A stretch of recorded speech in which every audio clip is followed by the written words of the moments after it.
عايزه اقول لكم ريحتها تحفه تحفه تحفه. تعالى اقول لكم بقى ازاي بعمل بودي سبلاش بيبقى ريحته حلوه، امن على الجسم، ما فيهوش كحول، وكمان يفضل ثابت معاكي باليوم واليومين.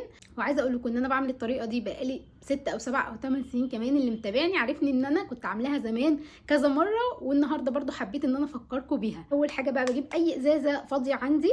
ميه الورد دي اختياري عادي، يعني ممكن تكون عندك وممكن لا، بس انا احسن نوع بستخدمه هو العراب. واهم مكونين بقى هو الزيت العطري والمياه المقطره. المياه المقطره دي بنجيبها من الصيدليه اللي هي بتاعه تركيب الدواء، عشان بس تبقوا عارفين. ودي مش عارفه ب 2 جنيه ولا ب 3 جنيه دلوقتي، انا مش فاكره جايباها بكام الصراحه. دي بقى الزيت العطري، بتروحي عند اي حد بيركب برفانات وتقولي له عايزه ازازه زيت. طبعا تبع كل منطقه وتبع كل مكان، في بيبيعوا ب 60 و70 و80 تبع ازازه الزيت بتوصل كام عندك. هتجيبي بقى الازازه بتاعه السبلاش عندك الفاضيه دي، فضي جواها وهحط جواها دول. طبعا انت بتزودي طبعا ما انت حابه الثبات بتاعها قد ايه. كل ما بيبقى اقل طبعا كل ما التركيز بقى مش عايزه ميه ورد، تقدري ان انت تجيبي كيسين مش كيس واحد. وانا هكملها بازازه ميه الورد،